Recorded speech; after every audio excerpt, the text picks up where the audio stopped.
ਕੁਛ ਇਕੋਨਮੀ ਦੀਆਂ ਹਰਜੋਤ ਸਿੰਘ ਜੀ ਖਬਰਾਂ ਜਾਂਦੇ ਜੇ ਕਰਦੇ ਜਾਈਏ ਤਾਂ ਕੀ ਸਿਚੁਏਸ਼ਨ ਬਣੀ ਪਈ ਆ ਉਸ ਬਾਰੇ ਤੁਹਾਡੇ ਨਾਲ ਡਿਸਕਸ ਕਰਦੇ ਆ।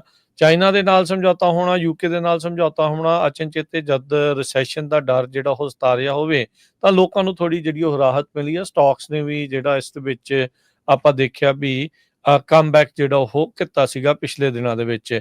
ਇਨਫਲੇਸ਼ਨ ਦੇ ਜਿਹੜੇ ਨੰਬਰ ਜਿਹੜੇ ਹਰਜੋਤ ਸਿੰਘ ਜੀ ਅੱਜ ਆਏ ਆ, ਇਨਫਲੇਸ਼ਨ ਕਹਿੰਦੇ ਵੀ 2.3% ਅਪ੍ਰੈਲ ਮਹੀਨੇ ਦੇ ਵਿੱਚ ਵਧੀ ਹੈਗੀ ਆ। ਇਹ ਜਿਹੜੀ ਰਿਪੋਰਟ ਆ ਉਹ ਸ਼ੋ ਕਰਦੀ ਆ। ਸੋ ਇਸ ਡਾਟੇ ਦਾ ਕੀ ਮਤਲਬ ਆ, ਇਹਦੇ ਬਾਰੇ ਜੇ ਕਹਿੰਦੇ ਵੀ ਦੱਸਿਆ ਜਾਵੇ ਤਾਂ ਕਹਿੰਦੇ ਅਨੁਮਾਨਿਤ 2.4% ਵਧਣ ਦੀ ਸੀਗੀ, ਪਰ ਆਈ ਜਿਹੜੀ ਵਧੀ ਆ 2.3% ਆ। ਮੰਥ ਟੂ ਮੰਥ ਬੇਸਿਸ ਦੇ ਵਿੱਚ ਮਾਰਚ ਤੋਂ ਅਪ੍ਰੈਲ ਦੇ ਵਿੱਚ 0.2% ਹੀ ਜਿਹੜਾ CPI ਦੇ ਵਿੱਚ ਵਾਧਾ ਹੋਇਆ ਆ, ਕੰਜ਼ਿਊਮਰ ਪ੍ਰਾਈਸ ਇੰਡੈਕਸ ਜਿਸ ਨੂੰ ਆਖਿਆ ਜਾਂਦਾ ਹੈਗਾ ਆ।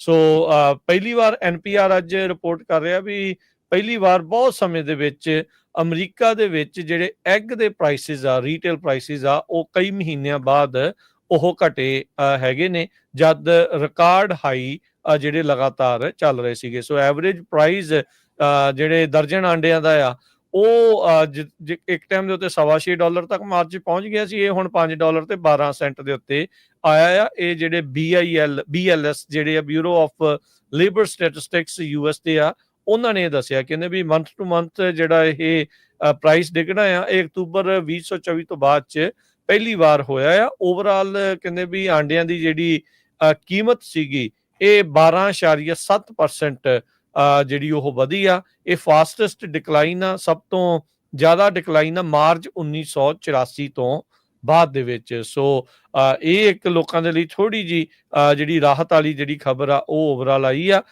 ਪਰ ਇਹ ਆਪਾਂ ਨੂੰ ਪਤਾ ਹੈ ਵੀ ਜਿਹੜੀ ਕੰਜ਼ਿਊਮਰ ਪ੍ਰਾਈਸ ਇੰਡੈਕਸ ਆ ਉਹ ਹਮੇਸ਼ਾ ਹੀ ਸਾਲ ਦਰ ਸਾਲ ਜਿਹੜਾ ਉਹ ਵੱਧਦਾ ਰਹਿੰਦਾ ਆ। ਸੋ ਇਹ ਹੁਣ ਆਪਾਂ ਦੇਖਿਆ ਵੀ ਅਪ੍ਰੈਲ ਮਹੀਨੇ ਦੇ ਵਿੱਚ 2.3% ਇਸ ਦੇ ਵਿੱਚ ਵਧਿਆ ਹੈਗਾ ਆ।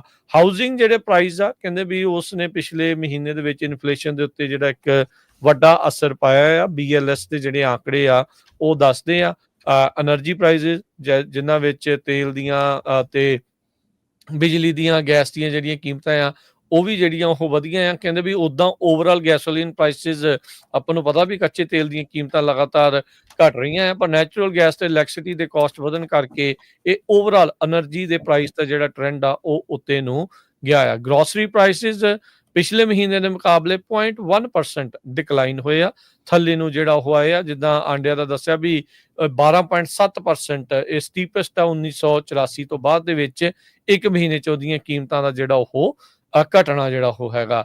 ਟਰੰਪ ਹੁਣਾਂ ਦੇ ਜਿਹੜੇ ਟੈਰਿਫਸ ਆ ਉਸ ਨੂੰ ਲੈ ਕੇ ਆਪਾਂ ਦੇਖਿਆ ਵੀ ਜਿਹੜੇ ਫੈਡਰਲ ਰਿਜ਼ਰਵ ਆ ਉਹਨਾਂ ਨੇ ਵੀ ਟੈਰਿਫ ਤੇ ਪਤਾ ਨਹੀਂ ਕਿੱਦਾਂ ਦੇ ਅਸਰ ਰਹਿਣਗੇ, ਉਸ ਨੂੰ ਦੇਖਦੇ ਹੋਏ ਤੀਜੇ ਮੀਟਿੰਗ ਦੇ ਵਿੱਚ ਵੀ ਲਗਾਤਾਰ ਆਪਾਂ ਦੇਖਿਆ ਵੀ ਉਹਨਾਂ ਨੇ ਇੰਟਰਸਟ ਰੇਟਸ ਦੇ ਵਿੱਚ ਕੋਈ ਵੀ ਤਬਦੀਲੀ ਨਹੀਂ ਕੀਤੀ ਹੈਗੀ। ਸੋ 2 ਅਪ੍ਰੈਲ ਨੂੰ ਜਿਹੜਾ ਲਿਬਰੇਸ਼ਨ ਡੇ ਐਲਾਨਿਆ ਗਿਆ ਸੀਗਾ ਰੈਸੀਪ੍ਰੋਕਲ ਟੈਰਿਫਸ ਤੇ, ਉਹ ਸਾਰਾ ਕੁਝ ਫਿਰ 90 ਦਿਨ ਦਾ ਡਿਲੇ ਜਿਹੜਾ ਉਹ ਆ ਜਾਣਾ। ਚਾਈਨੀਜ਼ ਮੇਡ ਗੁੱਡਸ ਦੇ ਉੱਤੇ 145% ਟੈਰਿਫ ਨੂੰ ਫਿਰ ਘਟਾ ਕੇ 30% ਜਿਹੜਾ ਉਹ ਕਰ ਦੇਣਾ। ਸੋ ਕੰਜ਼ਿਊਮਰ ਤੇ ਬਿਜ਼ਨੈਸਿਸ ਨੇ ਕਹਿੰਦੇ ਵੀ ਉਸ ਤੋਂ ਪਹਿਲਾਂ ਆਰਡਰ ਜਿਹੜੇ ਉਹ ਜ਼ਿਆਦਾ ਦੇ ਦਿੱਤੇ ਸੀਗੇ ਵੀ ਟੈਰਿਫ ਵਧਣ ਤੋਂ ਪਹਿਲਾਂ ਸਮਾਨ ਜਿਹੜਾ ਉਹ ਮੰਗਾ ਲਿਆ ਜਾਵੇ।